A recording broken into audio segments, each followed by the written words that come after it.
Yes ashimwe ninjye Aline ukuri nkunda abatanze kuri social media niko nitwa Facebook and Instagram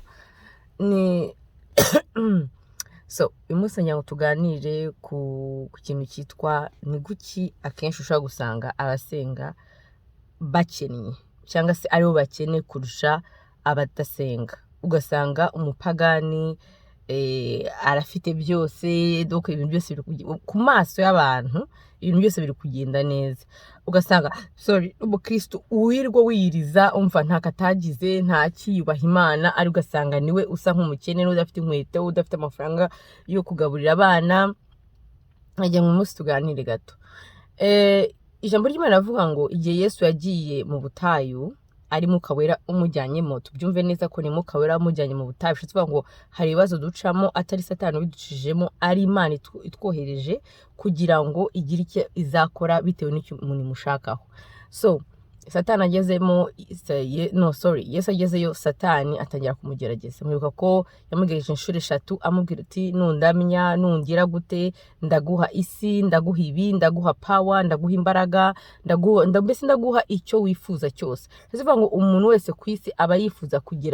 kugaragara kugira imbaraga gukomera sizi kunavuga mu Kinyarwanda ariko power honor kubahwa n'ibiki byose ariko Yesu kuko yari Yesu Imana ishimwe aravuga ati no ijambo ry'Imana rivuga ibi nibi shaze kuvuga ikiri shaze kuvuga yuko ushobora kubona wowe usenga ubaha Imana ukunda Imana ariko ukabona ni wowe uhora ukennye niho mu bintu bifatika no ukennye ni wowe utafite amafaranga y'amashuri no usaba ngo abantu bakufashe n'ibiki kandi ugasanga n'abantu baragutuka cyangwa barakureba bibaza se Imana kuraniye ariko niyo nkumenyesha yuko twe dufite ikintu gikomeye cyane abakristo dufite ikintu twahawe kidahabwa n'isi kitazapfa gihawe n'isi ugasanga umupagani rero we afite ibintu kibaza aho biri kuva ibintu byinshi satani nawe aratanga satani nawe ashobora kuguha ibintu kugira ngo agomeza kugumye muri urwo rujijo cyangwa muri iyo prison muri iyo gereza y'ibyaha wowe kagira ngo umeze neza Imana ikumeguha umugisha ariko atari Imana ibiguha ari satani ibiguha kugira ngo ukomeze ujijwe numfa ujye kwa satani nagira nkumbwire rero ko ari n'amaryo gusanga hano akorera satani pe kumugaragaro ise vuga ngo ibikorwa byabo